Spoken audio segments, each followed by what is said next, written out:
우리가 지난주부터 우리 라이트하우스 공부한테 핵심 가치 시리즈를 설교하고 있습니다. PPT 보여주시면 우리가 처음에는 로드십에 대해서 했는데 이제는 우리가 두 번째 인스퍼레이션, 뜻은 성령의 임재를 사모하고 영과 진리로 예배합니다. 이 주제를 가지고 오늘 하나님 말씀 나누겠습니다. 얼마 전에 한국에 다녀오는 길에 출국 게이트 앞에서 있었던 사건입니다. 출국 게이트로 이제 출국하려고 줄을 서려고 가고 있는데요. 그 앞에 수많은 플래시가 막 터지고 있는 거예요. 저기 무슨 일인가? 수많은 인파가 몰려서 사람이 막 휴대폰 꺼내들고요. 몰려 있어요. 저도 궁금해서 가보았습니다. 갔더니 한 청년이 이렇게 게이트 앞에 서 있는 거예요. 이렇게 멋쩍게 머리를 긁적이며 이렇게 서 있었습니다. 근데 제가 모르는 사람이었어요. 그래가지고 게이트가 너무 붐비고 카메라가 너무 많으니까 다른 게이트를 통해서 이렇게 왔습니다. 알고 봤더니요, 그 게이트 앞에 서 있던 사람이 BTS의 제이홉이었습니다. 지금 이렇게 놀라시는 분들이 옆에 있어요. 굉장히 사랑하는 분인가 봐요. 그런데 제가 그것을 나중에 알게 돼서 들어와서 저희 아이들에게 말했어요. 얘들아, 거기 게이트 앞에서 BTS의 제이홉이 서 있었어. 그 아이들이 우와! 라고 이렇게 깜짝 놀라더니만 사진 찍었어요, 아빠? 사진 어디서 보여주세요. 그래서 제가 했습니다. 사진 없어. 아빠는 BTS 제이홉이 누군지 잘 몰라. 이렇게 얘기했더니 아이들이 굉장히 실망하더라고요. 여러분, 만약에 제가 BTS, 사실 여러분 아시겠지만 저는 각 사람은 잘 몰라도 BTS가 얼마나 세계적으로 영향력이 있고 뛰어난 그룹인지는 알고 있습니다. 상당한 영향력이 있으니까 유엔 가서 연설가고 그러지 않았습니까? 세계적으로 미치는 영향력이 상당합니다. 그런데 저는 BTS 잘 모릅니다. 제가 마지막으로 그룹을 조금 관심 있어 한 그룹은 H.O.T와 잭스키스가 마지막이었습니다. 그 이유는 잘 몰라요. 그런데 제가 만약에 BTS의 각 사람의 진가를 잘 알았더라면, 제이홉이 얼마나 대단한 사람인지 알았더라면 저도 같이 거기서 놀라면서 카메라를 꺼내들고 오자마자 딸들에게 자랑했겠지. 여기 봐봐, BTS의 제이홉이야 라고 같이 놀랐을 겁니다. 그럼 제가 이 얘기를 드린 이유는 예배가 무엇인가 한번 생각해 보기 위함입니다. 사람이든 작품이든 무엇이든 간에 사람은 그 진가를 발견할 때 놀라워합니다. 그게 반응이죠. 근데 저는 잘 모르기 때문에 반응이 없었습니다. 우리가 하나님을 만나고 하나님을 알게 될 때 우리 가운데 일어나는 반응이 뭔지 아십니까? 그게 놀라움과 감탄이에요. 우와, 이런 분이 계셨어. 우와, 이렇게 선하고 아름다운 분이시라고 라고는 감탄이 우러나는 반응 자체가 사실 예배의 본질입니다. 때로는 입을 틀어막고 할 말을 잃는 것, 어떻게 표현 없어서 표현한 말을 찾다가 가끔씩은 노래로 표현하기도 하고 소리를 지르기도 하고 춤을 추기도 하는 것, 이것이 예배라고 할 수 있겠습니다. 에버린 언더힐이라는 신학자는요, 이렇게 말한 적이 있습니다. 예배는 인간의 영혼이 하나님 향해 끊임없이 놀라고 감탄하며 사랑으로 응답하는 가장 깊은 행위다 라고 예배를 이렇게 정의했습니다. 그러니까 예배를 기억할 때 이겁니다. 예배는 하나님을 향해서 감탄하는 거구나, 놀라는 것이구나, 끊임없이 사랑한다고 말할 수밖에 없는 것이구나, 그게 예배구나 라고 생각하시면 되겠습니다. 여러분, 이 예배라는 행위는 우리가 하나님께 감탄하는 것이기도 하지만 하나님께서 우리를 살리시는 사건이기도 합니다. 하나님이 우리를 예배하는 자로 지으셨기 때문에 하나님 예배 가운데 만남을 통해서 우리의 영혼을 살리세요. 하나님이 우리의 영혼을 어떻게 예배를 통해 살리시는가? 저는 예배에 담긴 두 가지 의미를 살펴보려고 하는데요. 예배가 어떻게 우리를 살릴까? 첫 번째, 예배는 안식일의 의미가 주어졌기 때문입니다. 그러면 안식이라고 하는 것은 모든 일상을 멈춘다는 의미가 있어요. 멈추고 쉬는 것이 예배의 의미입니다. 이게 예배의 시작이에요. 여러분, 잘 멈추고 잘 쉬십니까? 우리 잘 쉬어야 됩니다. 쉬지 않고 멈추지 않으면 고장납니다. 반드시 우리의 영혼과 몸과 우리 육신이 고장나게 되도록 하나님 만드셨습니다. 하나님이 허락하신 리듬을 잘 존중하고 쉴 때에만 우리가 건강하고 행복할 수 있다는 것은 우리 모두가 다 아는 사실이에요. 근데 우리가 잘 못 쉽니다. 특히 현대인들은 쉬는 걸 잘 못합니다. 왜 못 쉴까요? 불안하기 때문입니다. 내가 내 삶을 이렇게 영위하고 내가 이렇게 내 능력으로 살아가고 있는데 이 능력을 발휘하는 시간을 멈추면 내 삶이 망가질까, 무너질까, 못해질까 두려운 것입니다. 이게 뭘까요? 쉬지 못하는 이유는 불신입니다. 하나님이 네 삶은 내 거야. 너의 필요는 내가 공급할 거야. 라고 하는 이 말씀에 대한 신뢰가 없을 때 우리 불안이 들어오고 못 쉬는 것입니다. 우리가 일상을 멈추고 찬찬히 기억하면서 이런 고백을 드리는 게 신앙입니다. 하나님 그렇습니다. 제가 지금 쉬면서 하나님 바라봅니다. 맞아요. 제 삶은 하나님의 것이고요. 제 삶을 인도하시고 공급하시는 분은 하나님이십니다. 라고 고백하는 것이 안식일의 의미, 예배의 의미입니다. 제가 이제 한국에 있을 때 여수에 잠깐 산 적이 있었거든요. 성교훈련을 받았는데 하루는 그 성교훈련 시켜주셨던 캐나다 목사님께서 저에게 자전거로 여수에서 순천까지 하이킹을 가자고 제안을 하셨습니다. 저는 잘 모르니까 따라 나섰어요. 여러분 아신지 모르겠지만 여수 순천은요 고속도로로 30분 거리예요. 되게 짧습니다. 근데 그 거리를 제가 하이킹을 따라갔는데 반나절이 걸렸습니다. 저는 몰랐습니다. 여수와 순천 고속도로 길만 보고 가다가 그 사이 길에 얼마나 많은 장면이 있는지 처음 깨닫게 되었습니다. 넓다란 갯벌을 하염없이 감상했고요. 구비구비 마을, 작은 마을이 얼마나 예쁜지 그 언덕 마을의 정자에 앉아서 바람을 하염없이 맞기도 했고요. 그러다가 순천 가까이 가니까 순천만 갈대밭이 끝도 없이 펼쳐지는데 장관이었습니다. 그 사이 길에 그렇게 놀라운 장면이 숨어 있었던 거예요. 느리고 천천히 멈출 때만 보이는 것들이 있습니다. 여러분 특별히 우리는 기억력이 좋지가 않아서요. 사람이 가장 빨리 잊어버리는 게 뭔지 아세요? 저는 그게 감사와 은혜 같아요. 얼마나 빨리 잊어버리는지. 하나님의 은혜와 감사에 감격했다가 정말 한순간에 쑥 사라져서 언제 그랬는 듯 살아가는 것이 사실 하나님께서 우리에게 주신 감사와 은혜가 아닐까 생각이 듭니다. 여러분 멈추고 묵상하고 하나님을 바라볼 때 다시 우리에게 올라오는 것이 그 기억이 하나님에 대한 감사와 은혜입니다. 그 은혜와 감사가 다시 한번 우리에게 기억될 때 우리의 영혼이 살아나는 것이죠. 그래서 예배의 의미는 먼저 안식입니다. 두 번째 예배가 가진 의미가 있습니다. 그것은 부활의 아침이라고 저는 말하고 싶어요. 원래 여러분 안식일이 언제셨냐면 토요일 날 쉬었어요. 그런데 지금 우리는 일요일에 쉬면서 예배를 드려요. 왜 그럴까요? 예수님께서 십자가에서 금요일 날 돌아가셨고 토요일 날 무덤에 계셨고 일요일 아침에 다시 살아나셨습니다. 빈 무덤이었어요. 우리 모든 그리스도인들은 토요일 날 안식일을 이제 지내다가 이제는 일요일 그날 모든 일상을 멈추면서 부활하신 주님 그 빈 무덤을 생각하면서 기쁨으로 예배드리는 그 날을 주일로 정했습니다. 그리고 우리는 이 날을 예배합니다. 당시 무덤을 한번 보여드리겠습니다. 당시의 빈 무덤은 이렇게 생겼습니다. 팔레스틴 지역은 돌들이 그렇게 많았어요. 그래서 돌을 그 바위에 판 무덤들이 굉장히 많았는데 이 빈 무덤 안에 저렇게 시체를 누일 수 있는 공간을 만들어 놨죠. 돌문이 굳게 닫혀 있습니다. 그게 죽음의 상징이었죠. 근데 부활한 그 아침에는 무덤 문이 닫혀 있지 않고 저렇게 열려 있었습니다. 저게 예수님의 부활을 상징합니다. 그리고 저것은 우리 가운데 의미가 있습니다. 저 빈 무덤에 우리에게 외치는 소리가 있습니다. 당신에게 더 이상 죽음은 없습니다. 당신의 인생은 이번에 영원한 생명에 잇대어 있습니다. 이제는 죽음이 끝인 절망의 인생이 아니라 영원한 생명을 가진 소망의 삶을 살아가십시오라고 외치는 것이 저 빈 무덤의 메시지죠. 여러분 사람은 누구나 죽어요.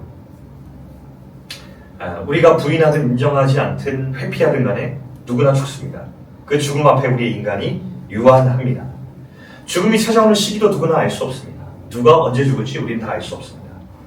누구도 스스로 태어난 사람이 없으며 죽음을 결정하는 사람도 없습니다. 보냄받으면 사는 것이고 부르면 가는 것입니다.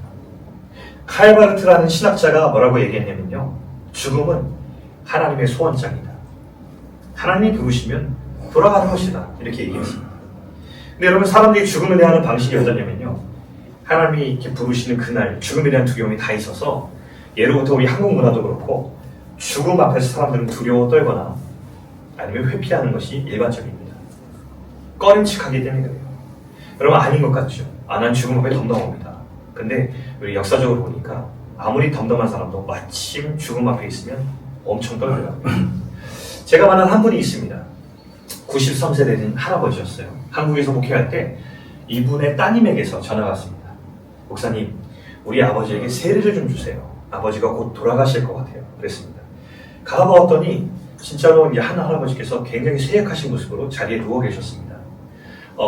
얼마 전에 암에 걸리셨는데 급격히 몸이 안 좋아지셔서 그 전부터 딸이 계속해서 신앙을 권했는데 듣지 않으셨던, 굉장히 정정하셔서 그 병에 걸리시기 전까지만 해도 홀로 약수를 드시고 굉장히 정정하셔서 나는 그런 거 필요 없다라고 하셨던 분이셨어요. 그렇게 자신만만하신 분이 건강을 잃어버리니까, 죽음이 코앞에 오니까 두려움이 임하기 시작하신 것이에요. 그래서 아버지, 목사님 부를 거예요. 끄덕 하셨습니다. 제가 갔습니다. 세례보다 복음이 더 중요하니까요. 복음을 전했습니다. 복음을 찬히 전하는데 끄덕 하시면서 누워 들으셨습니다. 제가 초청했습니다. 아버님, 이제 예수님께서 우리 할아버지의 마음속에 들어가시면 좋겠습니다. 우리 영접기도 하시겠어요? 고개를 가로졌습니다. 분이 이렇게 얘기했습니다. 갑자기 죄가 많아서 라고 하더니 그 노인이 흐느껴 엉엉 울기 시작하시는 거예요. 제가 진정을 시켜드리고 나서 다시 복음을 전했습니다. 그 지점에서. 그것 때문이에요. 할아버지의 죄는 너무나 많아서 용서받을 수 없을 것 같지만 그 죄마저도 용서하시러 할아버지를 위에 오신 분이 계세요. 그분이 예수님이에요. 그 예수님이 할아버지를 위해서 죽으셨어요. 그렇게 다시 한번 복음을 전하고 영접으로 초대했더니 할아버지께서 영접 기도를 처음까지 다 따라하시고는 예수 그리스도를 나의 그리스도, 나의 주로 영접하셨습니다. 그리고 얼마 후 이 할아버지께서 돌아가셨습니다. 그리고 그 할아버지 장례식을 제가 집례했어요. 그 장례식은요, 소망이 있었습니다. 끝이 아니라 시작이었습니다. 그리고 돌아오는 길 의외의 인사를 받았습니다. 사실 제가 이제 세례를 베풀어 갔을 때, 복음을 전할 때 그 곁에 계신 한 분이 계셨습니다. 할아버지의 부인 되신 할머니셨어요. 이 할머니는 저를 굉장히 대놓고 못마땅해 하셨습니다. 왜냐하면 제가 가보니까 할머니의 손에는 큰 염주가 손에 들려 있었고요. 그 옆에는 커다란 불상이 안방에 이렇게 있었습니다. 독실한 불교 신자였기 때문에 목사가 온 것이 못마땅하셨던 거예요. 불편하셨던지 연신 헛기침을 하시면서 언제 가는가 저 인간이 이렇게 하고 계셨습니다.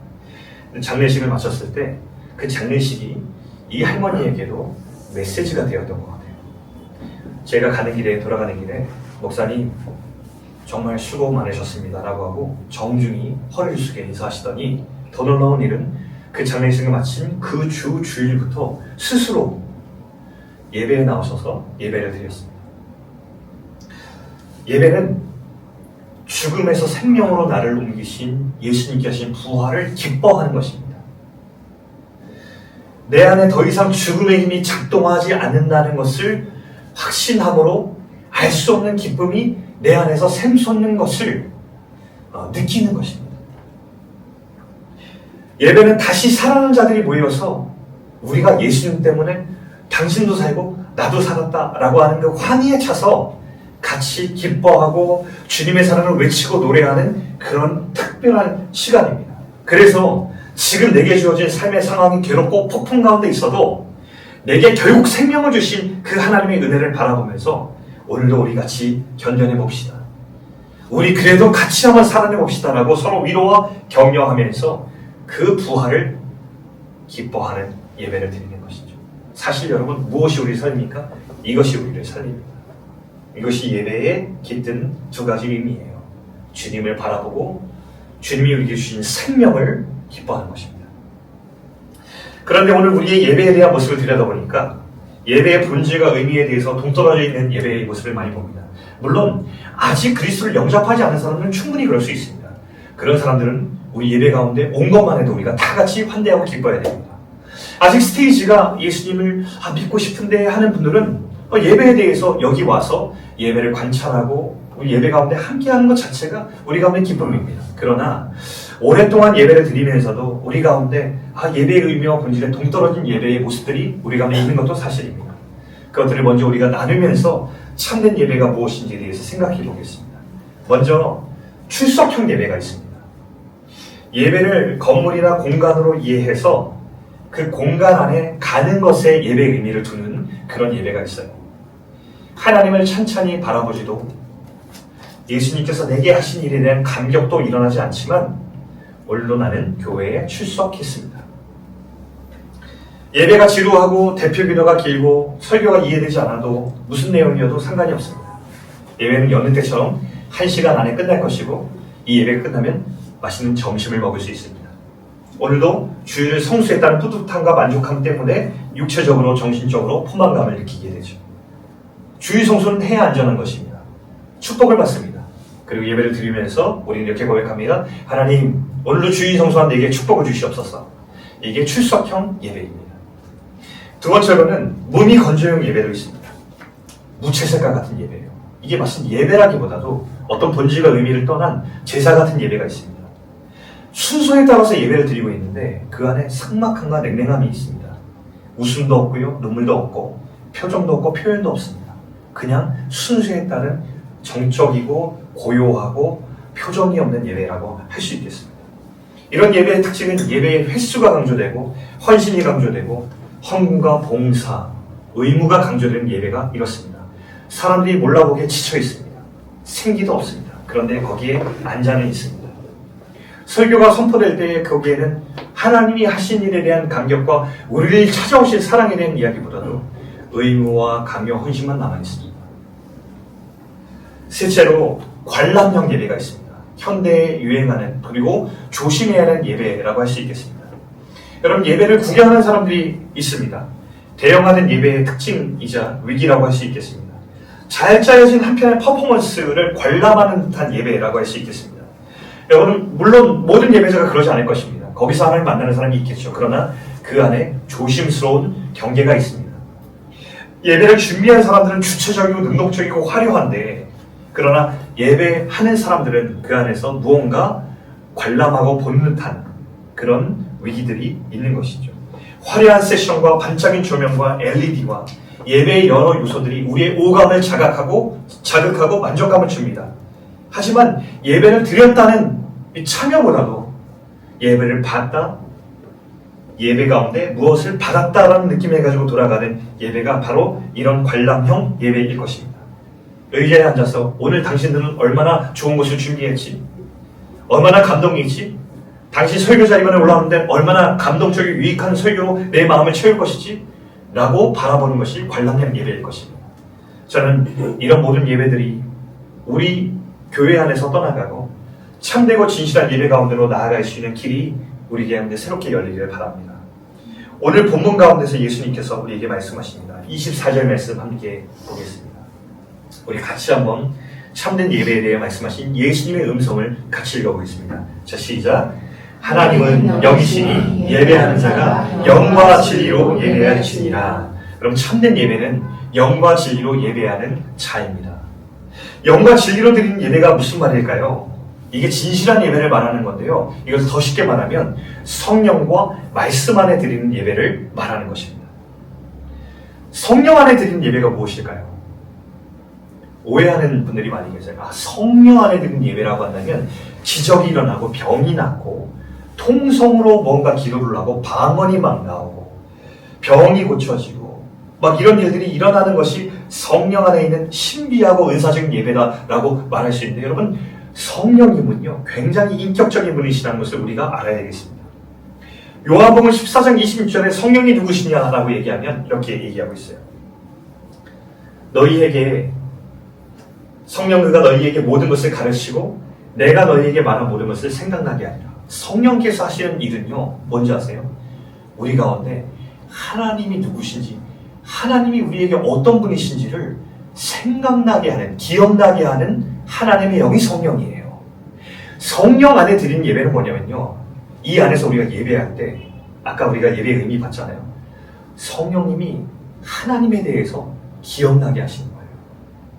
하나님이 얼마나 좋으신 분이신지를 우리 가슴속에 담아주시는 거예요. 예수님의 십자가와 부활을 우리 마음 가운데 생각나게 하시는데 그것으로 우리 가슴을 벅차게 만드시는 분이 성령님이에요.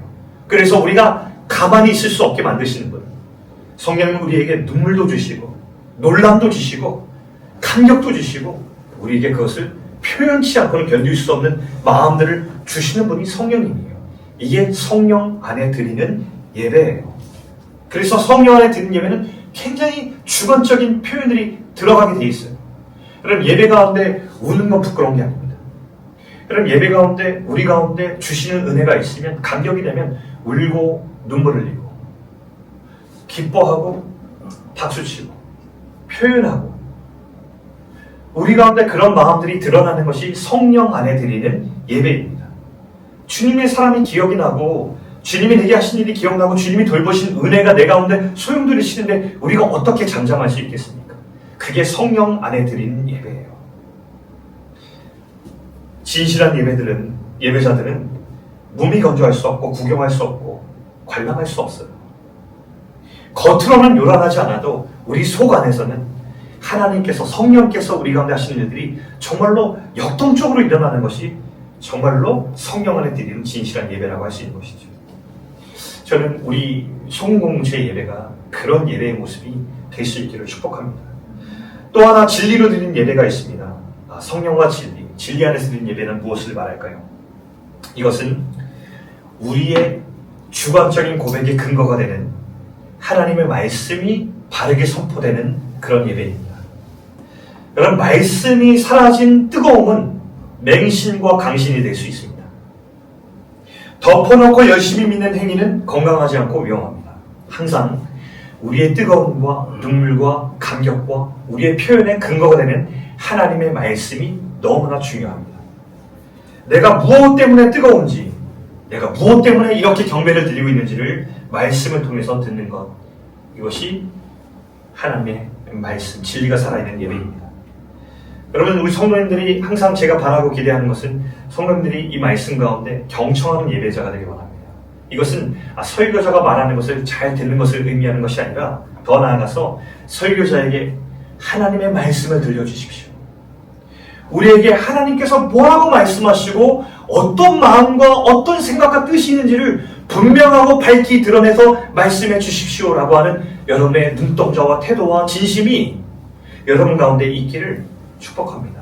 이게 정말로 우리 회중 가운데 진리 되신 하나님의 말씀이 살아있는 예배가 된 것입니다. 그리고 설교자는 설교자가 아닌 이 하나님의 말씀을 운반하는 사람이어야 됩니다. 여러분, 설교자에 대해 오해하는 경우가 있습니다. 설교자가 이 청중들을 만족시켜주는 사람, 물론 그것도 일부가 있어야 되겠습니다. 왜냐하면 설교자의 책임은 하나님의 말씀을 잘 들리게 하는 책임이 있으니까요. 그러나 설교자의 첫 번째 책임은 하나님 말씀을 담백하게 해석하고 그것을 운반하는 책임이 가장 첫 번째입니다.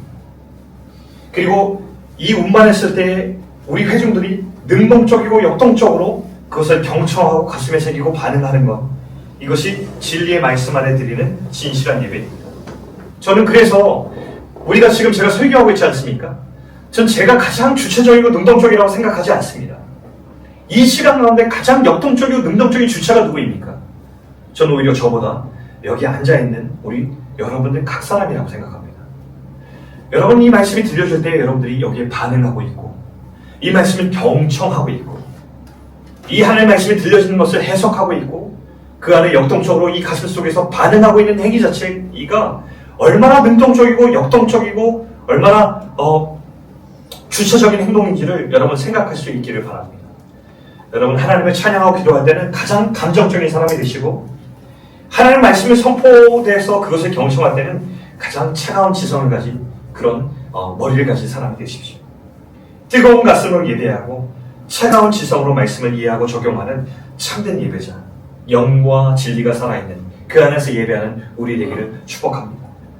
이렇게 진실한 예배를 드리기 위해서 우리에게 이제 실질적인 준비도 필요하다는 것을 좀 말씀드리고 싶습니다.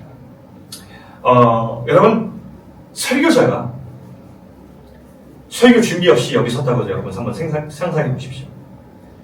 끔찍한 일 아닙니까? 예배는 늘 실질적입니다. 준비가 필요합니다. 설교자가 준비 안 하면 여러분은 무방비로 제 헛소리를 듣고 계셔야 됩니다. 재앙이 벌어지는 것입니다. 얼마나 여러분이 괴롭겠습니까? 여러분의 영혼을 죽이는 시간이 될 것입니다. 그러나 동시에 설교자뿐 아니라 여기 모인 모든 예배자들도 준비가 필요합니다. 일주일에 한 번 모여드리는 공동체 예배는 굉장히 특별하고 소중한 시간임을 여러분 기억하십시오. 그리고 그 진실한 예배를 드리기 위해서는 우리도 하나님께 준비가 필요합니다.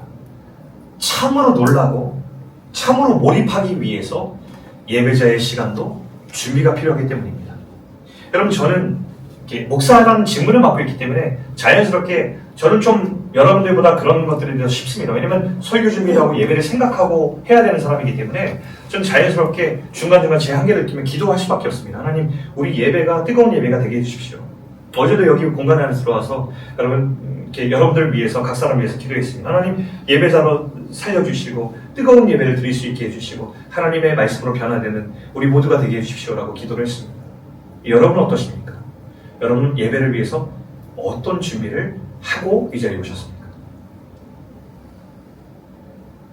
여러분의 일주일 중에서 이 공동체의 예배는 어떤 부분입니까? 전 개인적으로 모든 그리스도인의 하이라이트, 삶의 하이라이트와 핵심과 중심은 이 예배라고 생각합니다. 그 중에서도 이 공동체의 예배.